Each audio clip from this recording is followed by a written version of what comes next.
Greetings, loved ones. Women are being sexually abused by their husbands and they do not realize it. They know something is wrong, but they don't know what it is. Today, we're going to continue discussing sexual abuse in marriage, the power of confusion, and why women might not realize what is happening to them, from an article written by Darby Strickland. To help get these messages out, please subscribe to our channel, follow us on Facebook, Instagram, and Twitter, hit the like button, and please share these messages with others because you never know, by doing so, you could save a life. Strickland states that over the years, I have had hundreds of conversations with women who are being sexually abused by their husbands but do not realize it. They know something is wrong, but they don't know what it is. In fact, most of these women come seeking help for something else, usually anxiety, depression, or even a desire to foster a richer marital relationship. Strickland continues saying, as I sit with them and learn more about their marriage, it's often plain to me that they are being grossly mistreated. But they're confused, and they often struggle to call the things they endure abusive or sinful, let alone evil. They worry they're exaggerating, they believe they are responsible for what is happening, and they doubt their own memory when recounting an abusive episode. These women need us to help them understand the reality of their situation, but the fact that they do not perceive or portray it accurately can be a barrier. If you follow their lead, you will miss the larger abuses that might be taking place and focus on the personal problems they present. It is important that we work to cut through their confusion and see what lies behind it. If you suspect that abuse is occurring, continue to ask questions. If you discover sexual abuse, then great care must be taken to explain how these violations go against God's design for marriage. The task is challenging, but important. Proverbs 25, verse 26 cautions us, saying, like a muddled spring or a polluted fountain, a righteous man who gives way before the wicked. We need to speak clearly about the things the Lord hates, lest we too muddy the waters, leaving room for abuses to perpetrate and the wicked to prosper. Our goal needs to be bringing victims the pure and refreshing living water from Scripture, lifting misplaced guilt and bringing clarity. God's healing words will tend to their wounds. To help you see past the confusion in these situations, let's discuss the pressures that bring it about. There are two main sources to the confusion experienced by women who are victims of marital sexual abuse. Together, they create a powerful dynamic that can be difficult for them to understand what is happening in their marriage. The first is the pervasiveness of bad and unbiblical teaching about sex and marriage. These teachings have placed the responsibility for a man's purity on his wife's ability to provide unlimited sex.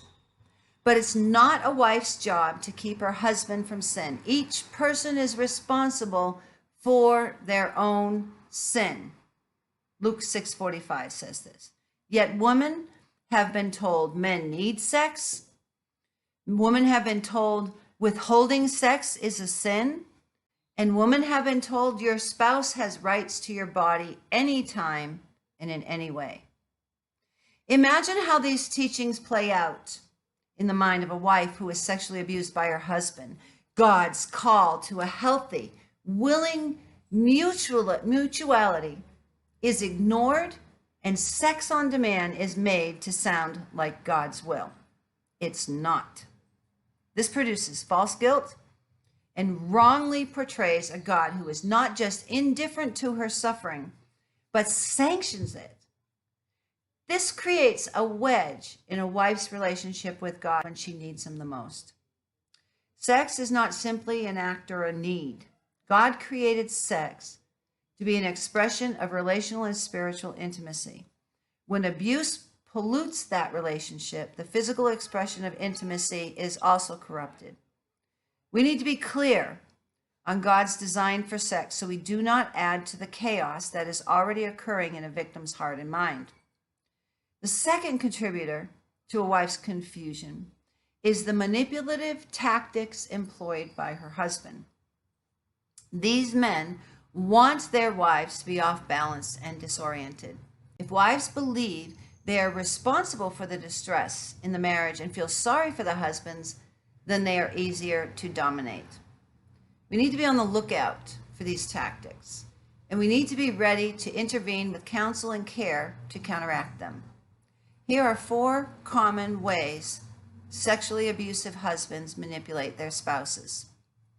First, after an abusive incident, there is often a period when an abuser appears calm or even expresses remorse. He might use gifts or affection in an attempt to repair the relationship. It is important to understand that these seemingly remorse-filled actions are usually not true acts of lasting repentance grounded in godly sorrow. Instead, they are attempts to reset the power and control dynamic. The abuser's focus remains on what he wants, his world, back to the way it was with him in control. If an abuser was truly horrified at his actions, he would seek help to stop being oppressive. The counselor's goal here should be to help victims discern the difference between godly sorrow and manipulative apologies and actions. Teach them how to refuse these counterfeits. Second, abuse is not always constant. On quieter days, an oppressor will be helpful and even kind. This is very confusing and disorienting. In these lighter moments, the wife often feels badly for not having loving thoughts toward her husband. She may wonder if she is exaggerating things and making a big deal out of nothing. In periods of peace, a wife might have a hard time recalling the darker memories and not understand why she now feels cold towards her husband. And during these times, she might even desire physical intimacy or enjoy sex with him. She may wonder, how can I be abused if I desire or enjoy sex? Though it is natural that she will still feel hurt by what happened in the past, her newer, more positive memories make the situation even harder to understand. To help a woman combat this, have her keep a journal of abusive incidents. Have her write it down at the time that it happens. This can help her overcome these disorientations, lifting guilt and confusion. A third way that an abuser generates confusion is by using coercion to get his wife to consent to his demands. For example, if a husband asks for sex repeatedly, and his wife knows that if she does not comply, that he will lecture her for hours and be frighteningly harsh with her or her children, she might give in to the demands so as to avoid an escalating punishment. Like the woman that I told you that she told me that she hated Valentine's Day and her anniversary because she knew the abusive sexual contact that she was going to have on those days when she should be celebrating her love and her marriage. So what is confusing about coercion is that if she acquiesces, she believes, well, I agreed to it. It is then very difficult to have clarity about what happened. She might feel defiled, but thinks it's unreasonable to feel this way. We need to combat this by helping these women to identify coercive tactics and by making sense of the emotions that they are feeling.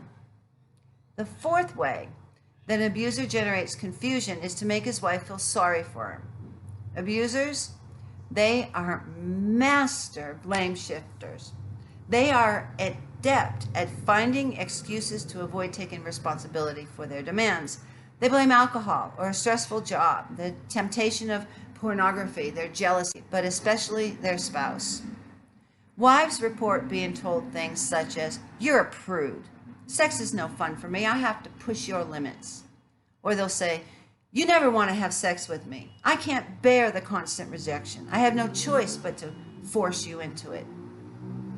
They'll say, "Since you have let yourself go, I'm tempted all day by beautiful, put-together women. You could at least watch porn with me and help me get aroused and keep me faithful." It's just ridiculous listening to these statements, but this is true.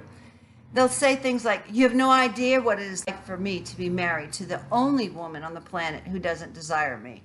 Or they'll say, You just spent all afternoon nagging me. How about showing me that you don't hate me?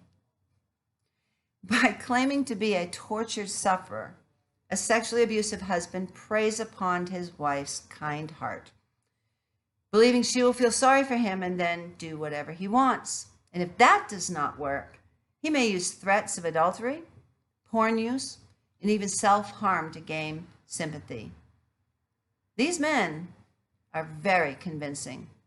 Keep in mind that they will also work on the counselor, the pastor, the friend who tries to intervene, pleading their victimhood in an effort to distract you from the ways that they are sexually domineering.